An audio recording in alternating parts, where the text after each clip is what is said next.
Missed an episode of your favorite podcast? Choose from over a decade of content in our archives, not just the latest episode. All free at GCNlive.com. This is your call to action. Get prepared, America. Economy, survival, energy, disasters. This is USAPrepares.com. Informative radio, educational radio. Interact now by emailing instructor@USAPrepares.com or text at 434-390-7953. Class, please take your seats. Now, your instructor, Vincent Finelli. Everyone all set? Cocked? Locked? Here we go. Nathan is engineering the broadcast in Minnesota at GCN. I'm Vincent Finelli. And if you'd like to call us, we'll pay for the call. 866-582-9933. 866-582-9933. And the telephone listen line is up and running live. No delay. It's fixed. 605-477-3249.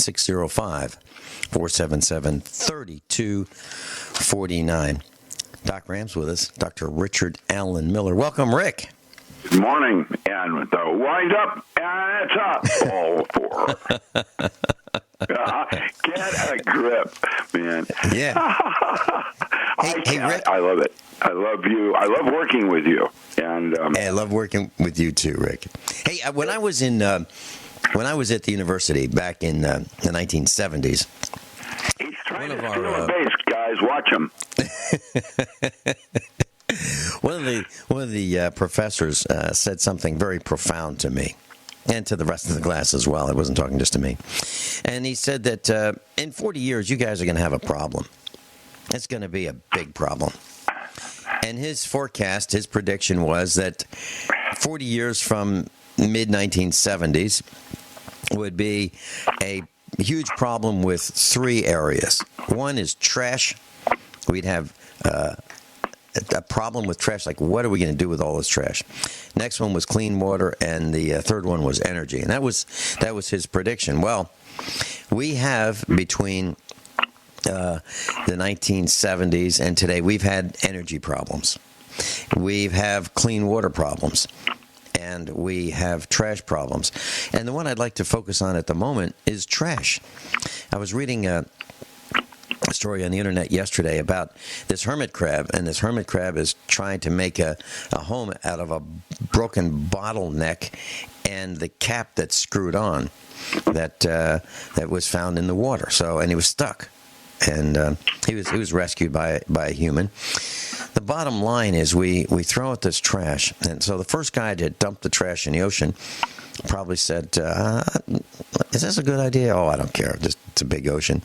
And threw the trash. And the second guy said, probably, I'm just imagining the second guy to do it. And I'm thinking about people who work for the government, that haul trash into the ocean, or contractors. Second guy probably said, wow, I don't know if this is good. Well, it was already done before, so I guess it's okay. Then the third guy said, heck, we've been doing it for almost half a week now, so it's probably okay. And it went on for decades. So now the ocean's polluted, the waterways are polluted. Even our road in front of our house has trash in it because the first guy throws out a pizza box or a cup from a styrofoam cup or a beer can or a soda can or whatever it may be, and one piece of trash begets more and more and more. And it's clear. I mean, just look anywhere in the United States, and we're becoming pretty trashy. Rick, do you think that this just let's get rid of it? We throw it away, whatever it is, whether it's heavy metal laden batteries or light bulbs or fluorescent tubes or compact fluorescent tubes or used car stereos or old speaker systems or televisions or whatever it is. We just throw it away and we don't worry about it because it disappears. It goes someplace, and we build mountains with this stuff. We've got a mountain right outside of St. Louis, Missouri, actually a couple mountains of trash. And it all came from the city and the surrounding area. And we just keep heaping refrigerators and washing machines and whatever it is on top of each other, and we bury it with a little more dirt, and it seems to disappear, but it's still there. And how bad can it be? Well, there's a fire. There's a fire in the landfill. Not on top of the ground, under the ground. In St. Louis. And that's bad. But the rest of the story is it's approaching a radioactive dump where radioactive waste was buried, and it's about 900 feet away, and it's getting closer every day. So, Rick, trash. Do you think trash is as big of a problem as... Well, let's examine how that all began. We started with DuPont, with plastic, and that was over packaging things, so that you're actually, half the product is in the wrapping material that gets thrown away. So then the mafia, the real one, decided, well, we're into loan sharking and numbers. Let's do garbage. And that's why the mismanagement is happening, because it's about big business. And big business is things that you discard after using them. And instead of repairing something, you replace it now. And they have different kinds of replacements, including things that can't go into that trash pile. It must go into a special one, like TV screens, batteries. And I have to tell you, the whole thing was orchestrated originally back then for this very moment and the crisis that we're hitting. And what we do next is the next 40-year crisis, because Band-Aids only can cover certain kinds of wounds, and other ones require you relieving the planet to another one, Mars into Earth, and having to pay rent. That's my way of looking at things. Doesn't mean it's right. It's just a way of doing that. I want to say hello to Grace Thorne. Ooh, there she goes. And others, Linda from Lexington, others that are listening right now and making comment on Vincent and what he talks about and what we end up doing and what we don't do. And it's interesting because the moment is really what it's about. And I love your spontaneousness. Really, you are. Off you go in the windup, and you never know how the ballpark's going to play. The pitch. Maybe it's because underneath a very thin veneer, I'm furious about so many things. Yeah, I know. It all shines in the maybe that's what it is. Yeah, good luck with that one. Yeah, since you mentioned some of our instructors, Grace Thorne, and I'd like to say thank you for things I've received in the mail from Grace Thorne and Kyle and Sharon and others. I really we have a lot of people that listen to you because they want to know where we're going to go next. It's interesting. And, the interesting part is, for some ways, it's the winds of time. You just, at that moment, are different than what you plan to be, just like the garbage.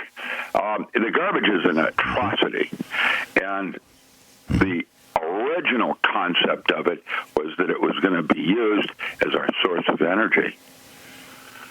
Mm-hmm. Now, there's a challenge to be able to take your waste and somehow recycle it into something you need.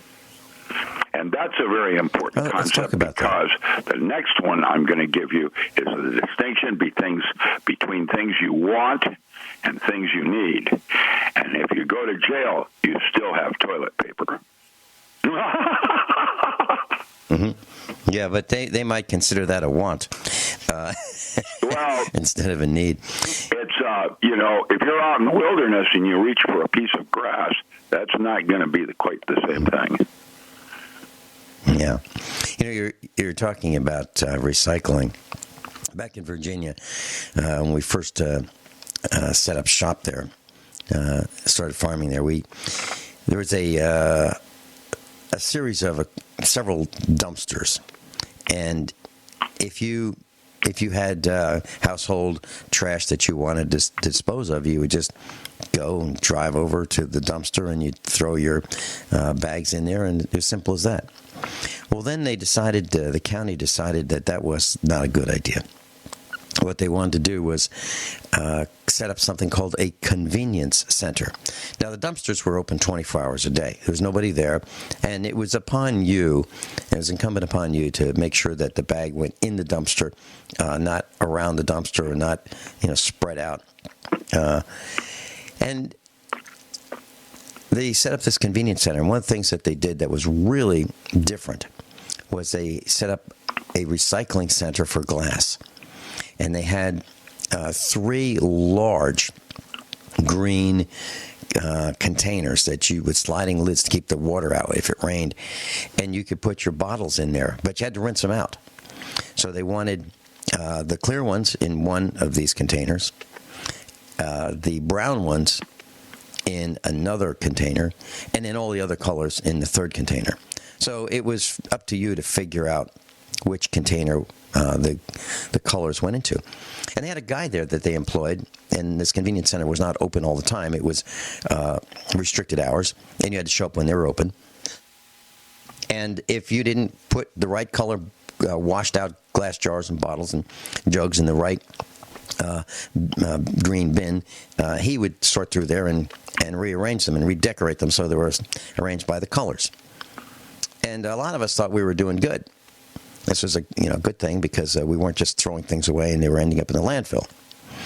The reality of the story is the truck would come and pick them up and dump them in the landfill. All of them. So we were washing them out, cleaning them, organizing them, categorizing them, and then they would just dump them in the same hole. So we were lied to. And that's the kind of stuff government does. Now, before that, there was a different setup in the county, and they scooped out some dirt, and they had this hole in the ground, and that was where the county had its landfill. And people threw their car batteries and dry cells from flashlights, and the Eveready and the Mallory and whatever else, the hearing aid batteries and everything else that they threw out, televisions, and next thing you know, the groundwater's polluted. Yeah, and you can't fix it. How do you fix it? It's leaking and leaking and leaking for decades, and then you go, oops. Now, how stupid was that county for doing that in the first place? Pretty stupid. But we're stupid all over the world. We're doing it all over the world. So several years ago, I saw this image on the screen, and it was a water turtle. A water turtle was in the water trying to swim, and it looked like maybe a year before that, this turtle swam through one of those holders of 6-packs of soda, where you go and you buy a 6-pack and you squeeze it with your thumb and forefinger, and you can pick up all 6 cans because there's a plastic retainer around all 6 cans. Well, there was one of those floating in the water, and the turtle swam through it and got stuck. And as the turtle grew, the plastic loop that he or she swam through did not expand. So now the turtle, instead of being shaped like a turtle, is shaped like an hourglass. That's the kind of stuff that we're doing. And it's criminal. It is absolutely criminal. And what I do is I cut those loops before I throw those things in the trash. And I really don't want to, every 6 months or so I say to Mrs. Finelli, do we really need to have trash service? For 2 reasons. 1, I don't want to spend the money on it. 2, I really want to reduce the amount of trash that we have. Now, how do we do that? It's darn near impossible because of what Rick talked about, over-packaging. You buy this little toy for a child, and it's in a huge package, so the child, receives this gift and says, wow, that's huge, but it's a little tiny car inside. That's the kind of stuff that we do. That's marketing. Marketing, I believe, is destroying this planet, getting people to buy what they don't need for people they don't like with money they don't have. That's marketing. But the way I think we can fix this, and it will require some effort. And what I do when I'm at a store and if I see something that's overpackaged, I will make a scene. Kind of a fun thing for me. Make a scene about, wow, look at all. Boy, we're going to have to throw all this stuff away just to get to this little thing inside that we want to buy. I don't know. Should we buy? Maybe we shouldn't buy this because of all of this overpackaging. And I try to educate people with little what would you call them? Little scenes that I make when I travel. Well,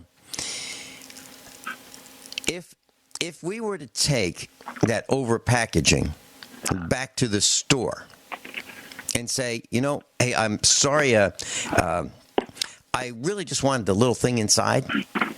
And it came with all this, and I don't have room for this at my place. So, and I know you guys want to keep it because I know you guys do things with this over packaging. You probably recycle it. I'm sure you do that, don't you? And bring it back to them. That's what I think we should do. And I think we should bring all those McDonald's and Burger King and Wendy's and Taco Bell wrappers that we find on the road. I think we should bring them back through the drive-through of those places and say, hey, I'm sure you wanted this because you left it on my street. I don't know what else to do. Because I can't seem to get a position on the board of directors to make any change. Is there another way? Well, that's again when you realize the distinction between things you need and things you want. Okay, I'll tell you something I don't want. If I were in the market for a cell phone, I would not want to buy an Apple cell phone. And I'll tell you why.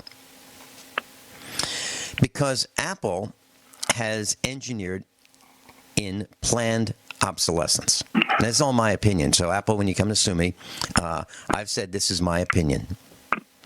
So what they've done, in my opinion, is they've encouraged their customers to buy more and more Apple iPhones. And I know people who have had them, and they say, this thing's getting slower. I got to get another one. It's just too slow. It's 4 years old, and it works, but I've got to get a new one because it's too slow. And so I read on the internet some articles, and I read some of the posts some of the comments that people made regarding Apple and the phones getting slower as they get older. And when we come back, I'm going to tell you what some of these comments said, which are absolutely false, idiotic, and I hope people don't believe the things that were said in the comment section of these articles about Apple phones getting slower. We'll talk about that when we come back. Class, Doc Ram, Dr. Richard Allen Miller, and I are talking about planned obsolescence, and it just question before you go on that. Yeah, sure. Okay, thanks. When do I have the longest break before commercial? Right after top of the hour. Okay. Is that when you want to do what I want to do, yes. Or do you want to start that right after this? Right after top of the hour. Okay. If that's okay with you. That's fine. Okay. It's important. Yes. Okay, so class, just keep in mind that right after top of the hour, Rick's got an announcement that he's going to make, and he'll have the longest segment to do that. So we're talking about planned obsolescence, and it frosts me that Apple, as well as the electric light bulb companies and so many other companies, have figured out that the best thing to do from their perspective is make products that wear out, so that we throw them away and buy more. And what Apple has done is if you have an out-of-warranty battery problem, they'll charge you $79 to replace the battery plus tax. That's ridiculous. It's almost $100 to replace the battery in a phone. Now think about that. That's virtually criminal, in my opinion, to charge that much for a $5 battery. Okay, so what happens kind of is... like razors to replace the blades. Yeah, absolutely. So what happens with the iPhones is they slow down. And And I'm going to read verbatim a response, a comment that someone posted on the Daily Mail about this article about iPhone slowing down. And this guy by the name of K-E-R-E-N, Patrick, 3 words, K-E space R-E-N space Patrick says from New York. He says, it's not a conspiracy. All electronics slow down with time. It's basic electronics 101. As the processor slows down with time, the battery has to compensate. Solution, replace the battery. Now, he says more, but here's what I know that that's not the case. So, and here's the proof. Processors do not slow down. Either they work or they don't work. And there's a crystal that controls the frequency or the speed at which the electronics in that device operate. Okay? A quartz crystal. So things with microprocessors are governed in speed by the quartz crystal clock, plus some digital programming that says, let's either multiply that clock speed times something, or let's divide it by something to get a slower rate. And that's how it works. Well, that doesn't change over time. Well, if it does, it's a fraction of a fraction of a fraction of a percent. It's hardly measurable. So the brand new speed is the same as the speed at the end of life until failure.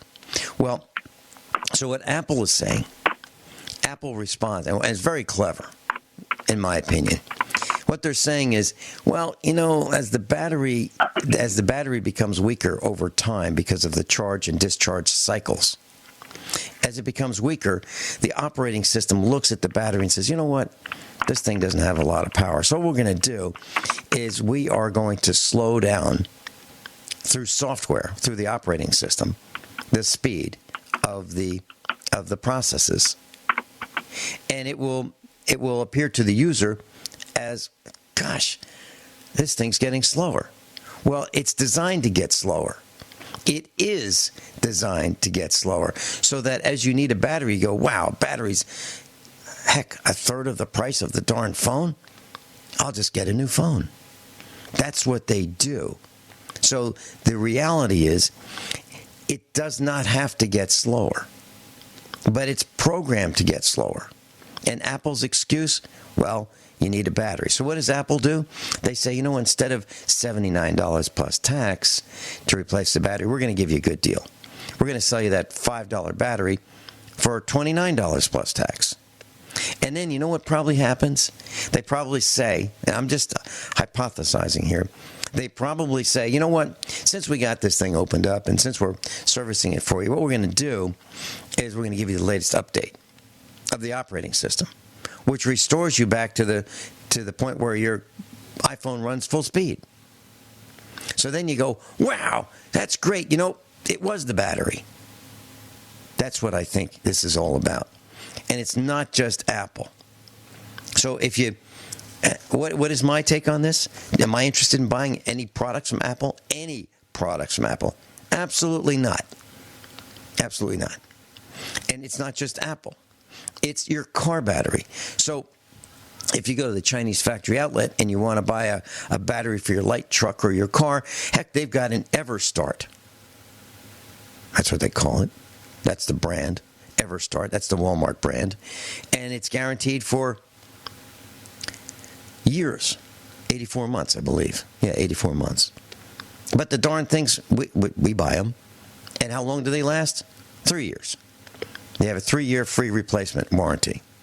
So if it fails within the first 3 years, and they have to test it for you and prove to you that it still has some life in it, and they say, I'll tell you what, it's still got some life. But if you want a new one, we'll prorate it. So you're stuck buying Walmart battery after Walmart battery after Walmart battery because they hardly ever fail within the warranty period.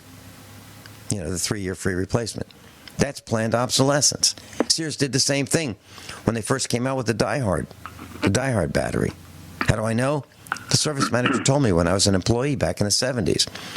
I said, how can we do that? Everybody else's batteries only last 3 years. The most you can get is a 36-month warranty on any other battery. Die Hard, 48. He said, we just took a 3-year battery, guaranteed it for 4 years. And then when they failed in 3 years, we'd say to the customer, well, good news. You still have 12 months left on your warranty. So we'll sell you a new battery and we'll give you 12 months credit. So he kept being on the hook for buying Sears batteries. They did it too. Rick, do you have a comment on this latest rant? It's everywhere, and it's an organized sleep now, hypnosis, mind control, direction of why we are in the pickles and pickled juice that we're in right now. And nuclear radiation is the top of the list on this planned obsolescence thing. Everybody knew it was going to be a bad thing storing nuclear waste, and it never got solved. What makes anybody think we're going to solve the garbage problem that the mafia set up? It's done with intent. And quick, get rich, I'm not going to live that forever kind of thing, and I don't give a damn about my children and what they have to deal with next. Now, I'm going to say some things here that, basically, I'm embarrassed to be called a physicist now. I think that science has failed humanity as badly as religion. And religion has been the source for most every single war in history. So there it is. And you got to understand that the two are essentially the same thing, and why we have two brains, not one. It's a closed system, and it's only limited to the scope and direction of the two. And I'm embarrassed to be part of the one side of it. And as a minister, I would probably also be embarrassed. Churches are not there to hold. It's a place for fellowship. Everybody has a slightly different belief in the same church. Now, if that's true, why would you not be open to the fact that maybe there's something you don't know and should? It's a closed system, and it's mutually exclusive, and has led to the problems that we are, and that's why lead scouts like myself are out there trying to point out the limitations of everything. And it's that's why you choose one thing over another, and you didn't get to choose your religion. If you had been born in Afghanistan, you would not be a Christian. And that's that. In Africa is an embarrassment and what ministry actually implies. And the spice trade, the silk trail, and how the modern world opened up. Get a grip. We've been here before. We have now historical evidence to indicate that this is not the first time we've had an advanced civilization as man. And the Clovis that led to the Hopi and the American Indian, they crawled out of a cave after having space travel. Get a grip and realize that this place that we call reality and consciousness is not real, and that dream states, actually certain dream states, have more content to reality than this conscious waking state that we're in right at this moment. And the fact that we've been here before, that's your rhesus negative. We were programmed to not remember. And I can tell that's the fourth genome in the blood type, and where did that come from? And, I'm realizing, because there's something inside me that woke up when I was born. I am blessed. I came out of the crib with talking to myself, dialogue internal. And people are only just now discovering that. I had it right out of the gate. I was lucky. That's Maslow. And you can read about that in self-realization concepts of people that become self-realized, probably, like Gurdjieff would say, are still not going to make it, because you have to almost have it out of the gate to get out of here and climb the reality of going back to God. And I am a very blessed man in that sense of it. And no, I don't know. Now, if that's the case, that means that there's going to need a helicopter with a pilot that already knows the way, showing you how to get there from here. And that's what India and the Upanishads were about. And the Church of Rome and what they did to Mexico and some of the other countries, which now have bandits on the road. Wait till you see what happens down in Mexico in the next 5 years with the cartels, how they rule. Hold that thought. We've got callers waiting to be on the air with Dr. Richard Allen Miller. First is going to be Jay, truck driver Jay, and next will be David in San Francisco. Truck driver Jay, yeah. Sure. Okay. Truck driver Jay. Yeah. Truck driver Jay, you're on the air with Dr. Richard Allen Miller. Good morning. Hey, good morning, Vincent. First, the phone number that you were giving out, the 477 number, yes. That there's a message that comes up and says the better number is now the 562-6564. The 605 area code, but it's that new number. Okay, 605-562-6564. That is an important phone call. Thank you. Vincent, make a note. Okay, I've got it. So, class, that number is 605-562-6564. They keep changing this on us, and we don't have much access to being able to talk to someone at Zeno Radio. Anything else, Jay?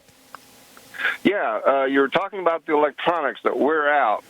Yes. In the most part, yes, that's true. Several years ago, my wife and I had to upgrade our cell phones. We went from Galaxy S3 all the way up to the Galaxy S7 because the Galaxy S4 was sold out. The Galaxy S5 would not hold a memory card. The S6, I don't know, those were sold out, and the only ones that were available were the S7, and those were $700 at the time. Uh-huh. And the batteries are inside. You cannot get to them.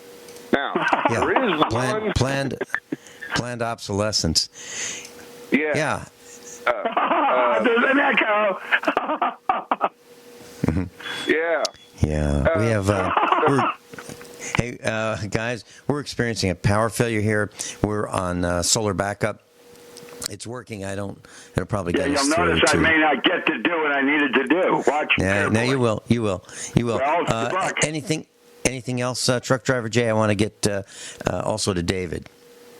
Yeah, there is one thing that I have found that does last, that will last a very long time, and that's the CB radio. You're absolutely right. Yeah, and that's a really good point, because CB radios don't slow down, keyboards don't slow down, monitors don't slow down, landline phones don't slow down, right? None of those things slows down. Yeah, just things with operating systems seem to slow down. Very good point. Jay, thank you so much. Yep. Well, that was a good call. He was clean. That was nice. Yeah. David, it was valid input. Yeah. Valid input. David in San Francisco. Hey, greetings. Yeah, I was intrigued. I heard your guest raise the issue of pollution, and if I got what he was saying right, we as humans have increased our knowledge so well that we're able to create all sorts of wonderful inventions.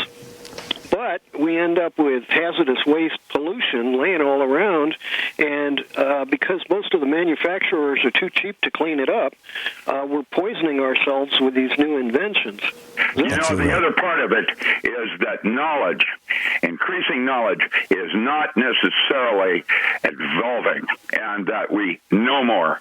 That's Castaneda, and the idea that the tonal was is illusion. Knowledge is temporary and is not what you think it is. Information is not what you think it is. And as you go through time and you gather more information, how is it that you also have more questions that are unanswered? Sure.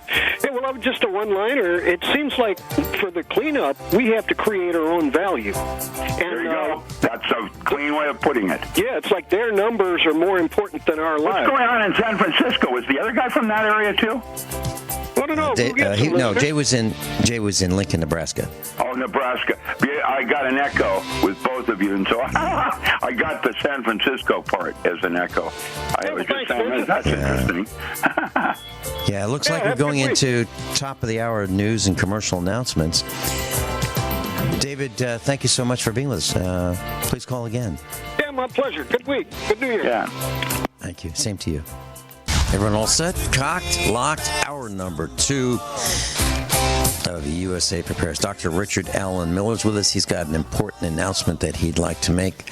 Richard Allen Miller, please continue. Okay, so my best friend over the years was my partner for 30-some years. His name was Swan Gardner. He was lived up on Denman Island in the northern inner straits of Juan de Fuca, up past at the north end of Vancouver Island. He's starting in the atolls, and he was my friend since 1970 and was my partner in many, many different ventures that I did. And about 10 years ago, actually it was less than 10 years ago, we got ripped off big time. And it was with Aloha Medicinals, had made me their Canadian representative to open up Canada and bring pharmaceuticals into Canada that were on restriction. And it took me about 8 years. And when we finally broke that barrier and had their pharmaceutical watchdogs trusting what we were doing, it was so that we were able to ship these things into Canada easily. John Holliday summarily closed us down and took our business away from us. And I was left with the impression that my partner had set me up, and that he was left with the impression that I had set him up. And what happened next was that we didn't speak to each other for almost 6 years. And finally, last month, I decided I wanted to have closings and find out what really happened. And so I was going to confront Swan. And I got his wife, Sudasi. She had grown up in South Africa. She was an Afrikaner that had grown up with some very important, famous people in Jungian psychotherapy. In any case, she was an unusual person. And I found out that Swan had died 2 years earlier. I didn't even know he died. And he was my friend. Well, what happened was, she explained the tragedy was that he was left thinking I had ripped him off, and I didn't. I was penniless down here having to struggle, and that's why I'm a writer now. And many people remember getting their cordyceps and other kinds of products from me, and now they can't because I won't deal with Aloha. And the product is excellent, but the man who runs the company is typical of people into money. In any case, she explained to me that Swan died thinking I had somehow done something to him. And the tragedy was that Holliday set the whole thing up to make us look at each other rather than looking at who was the real culprit on the whole thing. You'll now find that John Holliday has a whole bunch of lawsuits with other similar people like he did to us. Well, Sudasi was left penniless. And sort of like I am right now. And then Sudasi explained to me that she, during these periods, had made 22 6-foot quilts based on the tarot cards of the Rider deck. And they are exquisite. I'm talking about a quality of penmanship in her stitching and whatever. It's just unbelievable. And she sent me some photographs of it, and I immediately decided that the book that's coming out next month will be Pantheon, Archetypal Gods in Daily Living. It's my book on tarot, and it will feature her artwork in the hope that it will increase the value of her artwork for a collector that would like to keep them together in a single collection. She did one on the Tree of Life. I will probably not use that one on the cover of my book. That will be from a tapestry hanging in my wall that comes from Golden Dawn 1920 Africa Lodge. And it's a priceless tapestry that when you walk into my home, I have a cubicle. You have to go in where you either go upstairs or downstairs, but that cubicle has the 4 watchtowers from Francis Rigardi's Golden Dawn book, and it's the original artwork on the 4 watchtowers, the one that Jimi Hendrix and what's his name from Seattle, the rock and roll guy that plays did all along the watchtower, Jimi Hendrix, and those came from John Day, and they're on my wall, so that when you walk into my home, you have already erased all the cooties on your body. And I don't have anybody. It's sanctioned as a special sanctuary here in my home, and you have to go through that to get inside the home, and that's that. But anyway, so I'm coming out with a new book. In March, the SEAL reports will be coming out, and then in June will be the non-local mind. But Pantheon is 22 chapters based on the Tree of Life, and it's on Jungian psychotherapy and how to use gods in your daily life. These are paths on how to go from here to there, like the Lovers and the Hermit going to God from the outer part of the tree. Now, this book is not a book on magic or the occult as much as it is the merging of the unknown with the known in a new direction, and what I'm going to suggest is physics. The advanced forms of physics are now moving into a new direction called magic. And that's what this book represents, and it's in honor of helping the widow of my best friend in the best way I can. I don't have any money to give her, but what I can do is dedicate a book around her needs to help my partner after his death. That's the best I can do. And when I tell you that this book, this is the way the gods have conspired in a direction of where I was going to go to where I am now being blown by the currents into a different direction. I had planned to do this, but I had not planned to do this in February. And so I want everybody to realize that this book is going to represent a very significant change in the direction of what I am now doing and what I am becoming in terms of the universe here. It's the best way I can help man, because I know that physics as it is an embarrassment. When I watch 22 scientists peer review at Carnegie Mellon trying to say that chemtrails are simply contrails, I realize that we are in trouble big time with our sciences, and it's about time I change some of this nonsense as best I can with the tools I have available at my hand.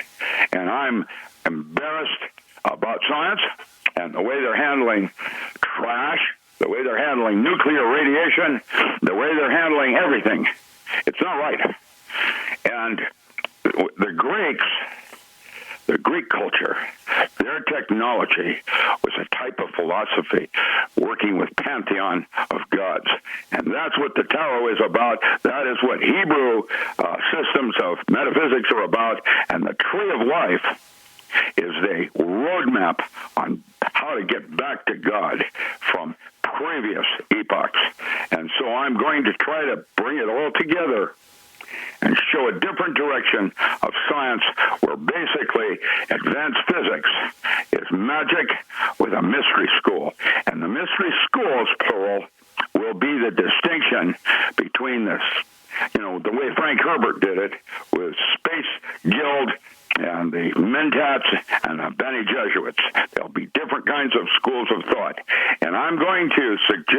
that this is, in fact, what's happening now in the sciences. I was always used by the military because I saw ahead in terms of where sciences are going. That's my announcement. I wanted everybody to have context on it. Swan was, is, and will always be my friend. Something out of Star Trek.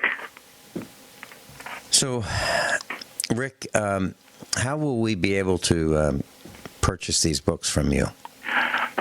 Oh, yeah, that's another thing. Thank you, Vincent. Besides my website, richardalanmiller.com/shop, Amazon is now acknowledged the problem because my book sales are 10 times less from 4 years ago when this nonsense started and they started rebooting.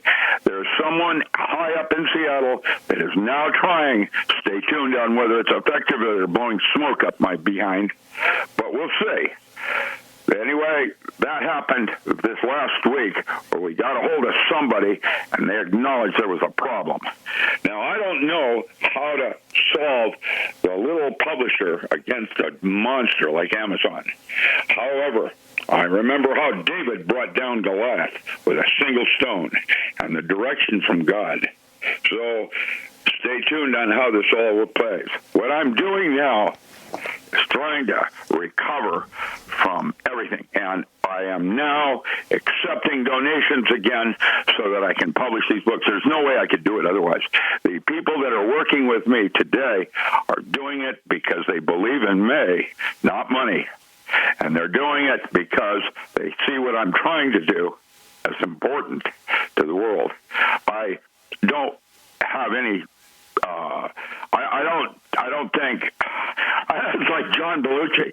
I'm on a message from God. I'm on God told me to do this. Well, I can't be as humorous as that, but I can simply say I am a man on fire, and I'm going to make this happen, at least my part in it. I'm just a lead scout for humanity, and nothing I do is original.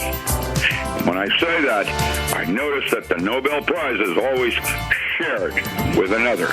And that, by the way, is a quote from the Greater Keys of Solomon, the first and only book on magic that was ever written. The second sentence in that book says, ownership is enhanced. Dr. Richard Alan Miller's with us. And the website, richardalanmiller.com. Richard, A-L-A-N, Miller.com. So, class, if you're interested in purchasing his books, that's the website to go to, richardalanmiller.com. So, Rick, I've got a question for you. Has your God ever told you not to do something? Well, I wouldn't. Yes, of course. And I'm sorry I wasn't here. I was back. I just came in to catch your question. Okay, sorry about that, Vincent. How do I explain this? I instinctively know, we all instinctively know what to do and not to do. And it is our brain and logic and or memory that coming from a place of wounding that messes us up and continues the aberrance that we are in our consciousness. That's my way of explaining it. It's not the way, it's a way. We work, all of us, with two brains. And that's why they have in Batman, I'm of two minds of this. He flips the coin in the air. It is always God or your future timeline that is your first instinctual knowledge of what to do. And that's something most of us don't know how to listen to. It takes years, and that's why self-realization, that's only, by the way, that place is only halfway to God.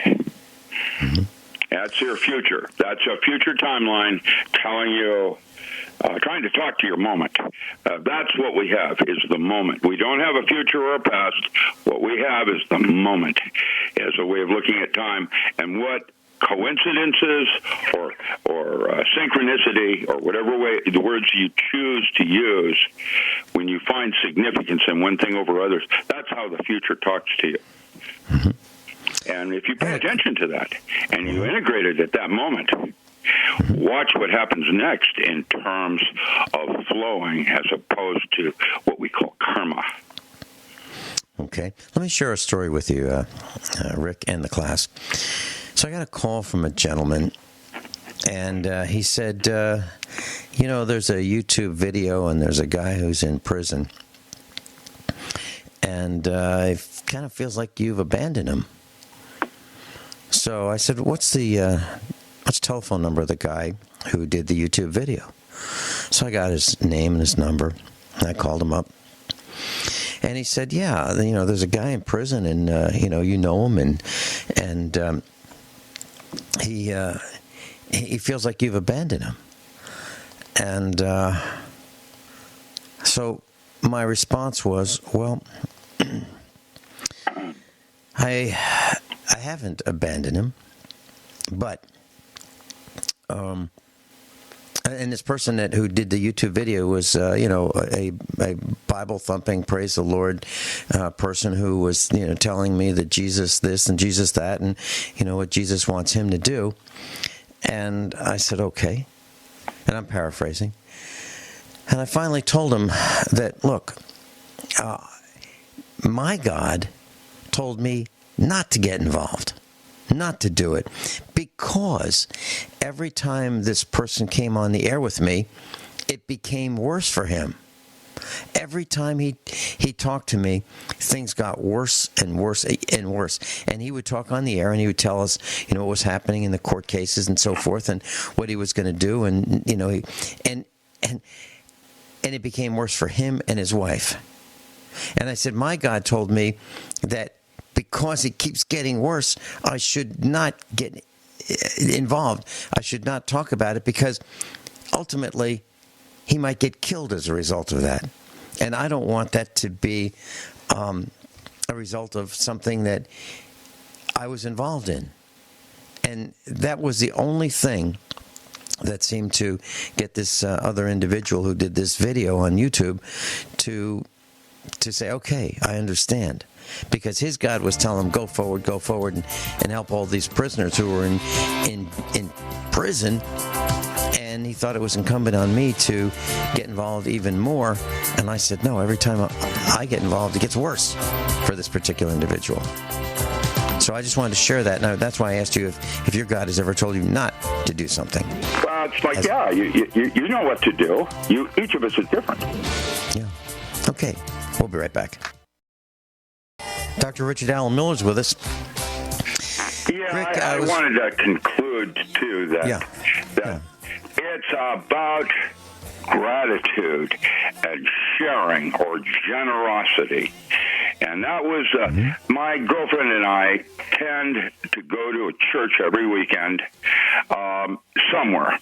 And we go everywhere. We went to a Mormon one several weeks ago. Last week we went to a Redwood church on Redwood Avenue. There's we have a lot of churches in Grants Pass.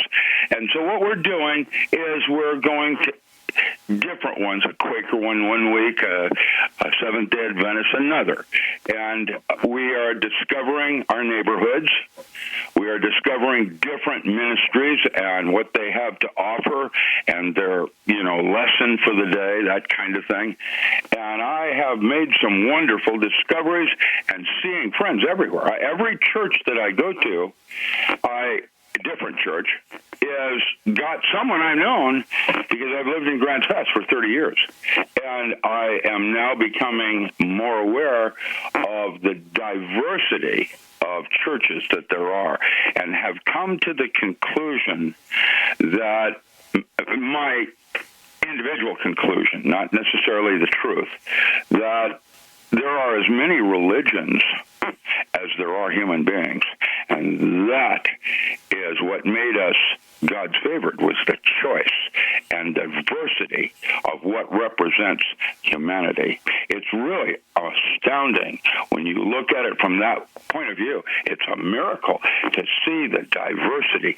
And now to realize from the latest sciences, knowledge again, that fish in the sea have personalities and uniquenesses. And isn't that interesting? God's not at war in my universe. God's not at war with anything. God is. What we have done is polarized him into fighting himself, and that only exists in man because we have two brains. That's one way of looking at things. And I'm a scientist, but I'm also a spiritual person. And what I'm trying to do is find a way to integrate that. And why I would say, and now I've had several people quote me back on that, that a Buddhist can be a Christian, but a Christian can't be a Buddhist because of worldviews. And science is the same way. It is a closed system that has limitations that will not allow you out of certain boxes. And why you choose one thing. You know, even science starts with definition and assumed truths. You know, the shortest distance between 2 points is a straight line. What's wrong with that concept? Well, now we know that space is curved. Well, that means with that, for example, and using specific accepted mathematics, I can prove the Earth's flat. It's not. And because by seeing the world as flat, you have certain doors that are open to you and others that are not.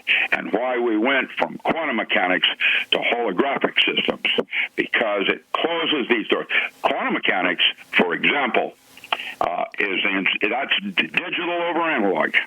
Okay, it has right out of the gate says that Heisenberg uncertainty principle, which means the more you know about one thing, the less you know about something else, and so it has limitations.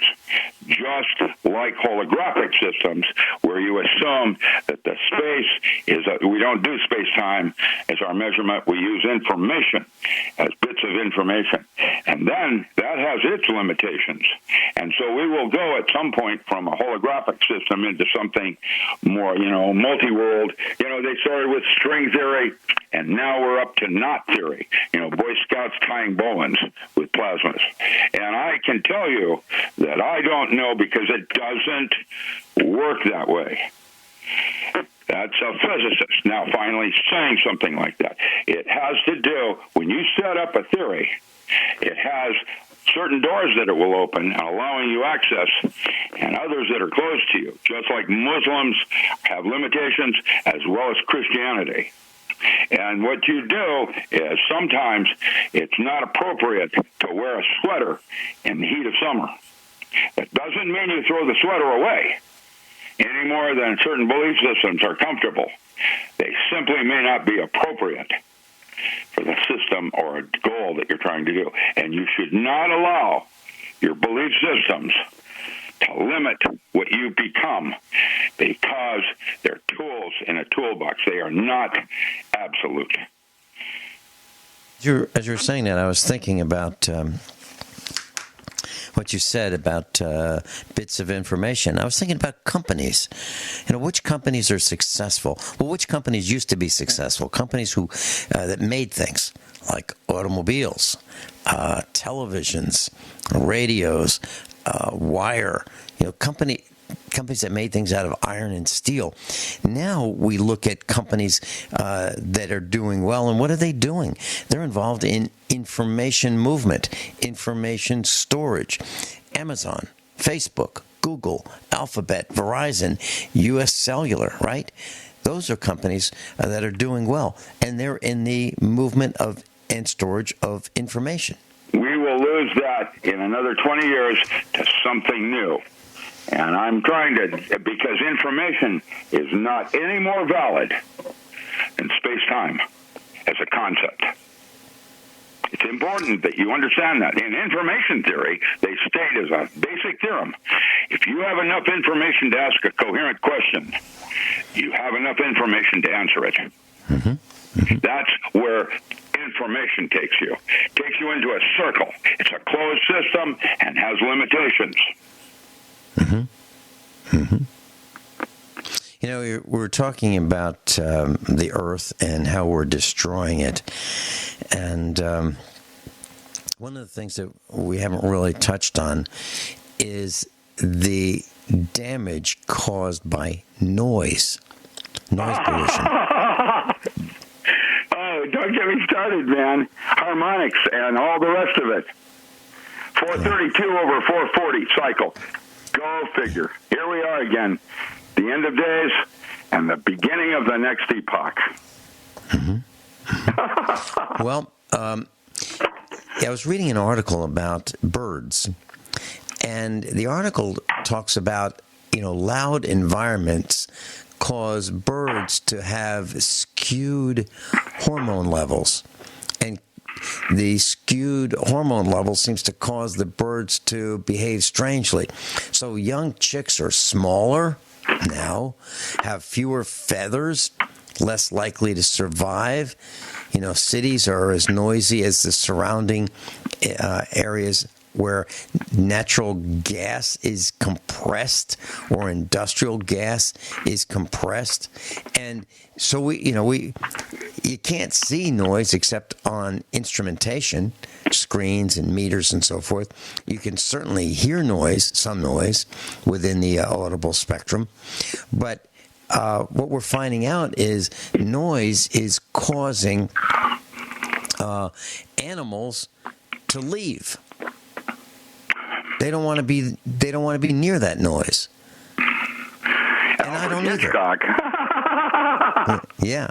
I don't either. I don't want to be near noise.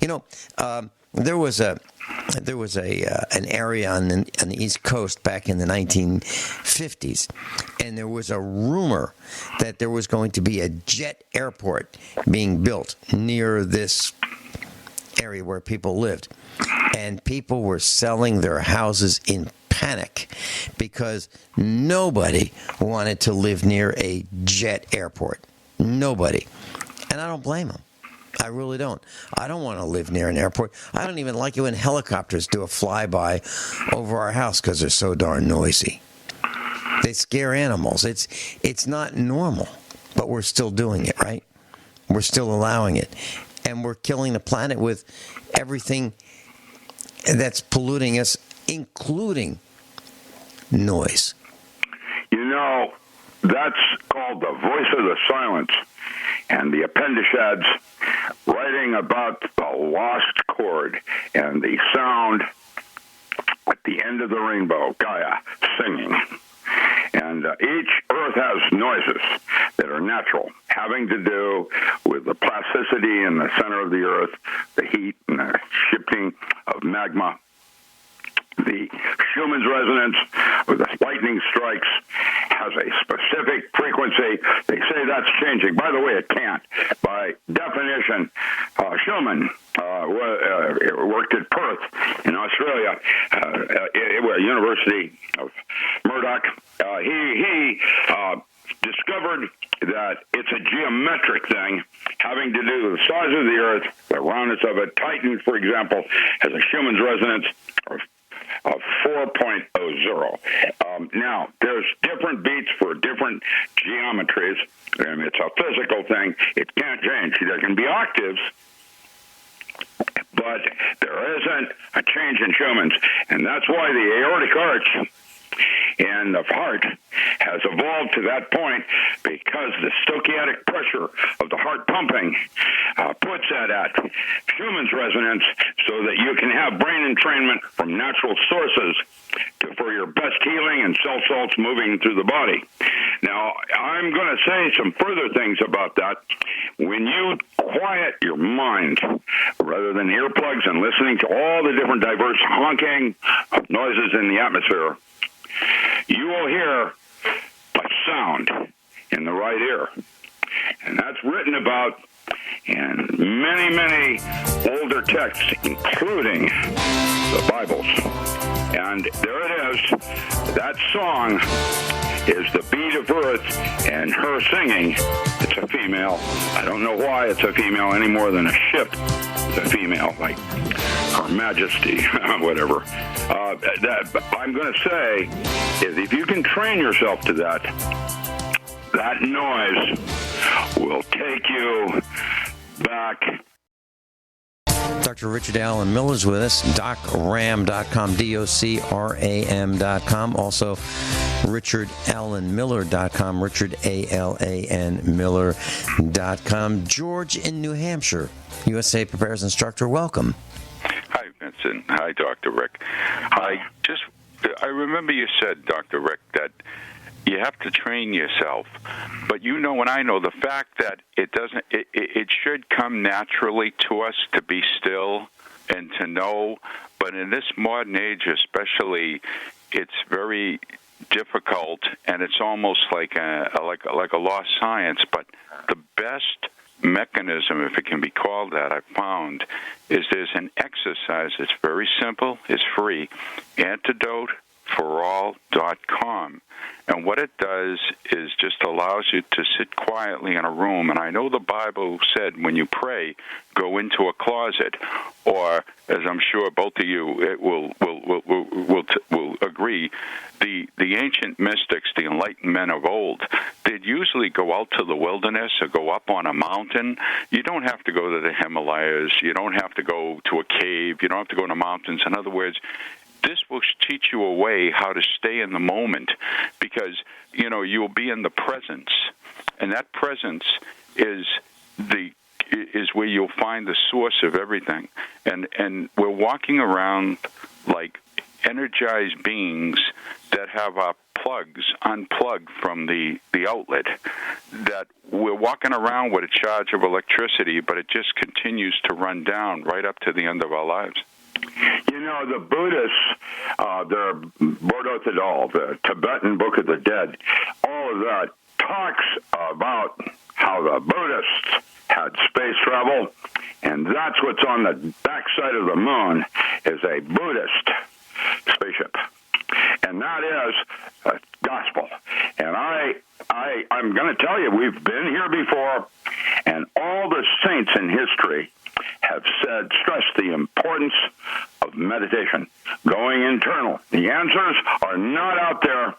They're not in the written word.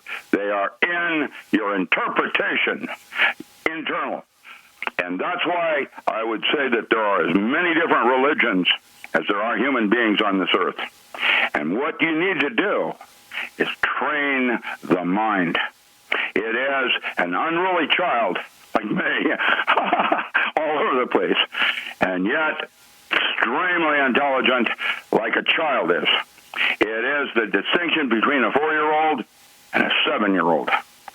And this 4-year-old simply is.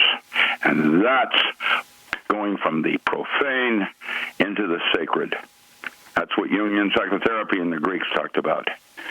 And I'm trying to integrate all of this into a new direction for science so that it becomes closer to religion. And in fact, the inner lodge that I belong to a bunch of lodges. I was born into Blue Lodge as a legacy because my parents, my grandparents, my great-grandfather was Rudolf Steiner's lodge master. And so I have a history of, and the inner lodge logo that I belong to, which is called Argenum Argenum, or AA, Order of the Silver Star, is the aim of religion using the method of science.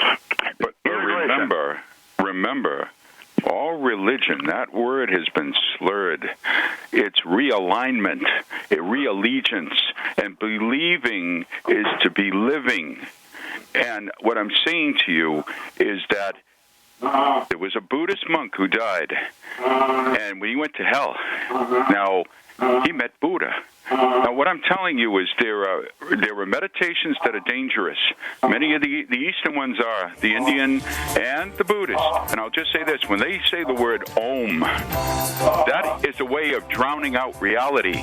Now, there's a peace with God, and there is a peace apart from God, and it's a razor's edge.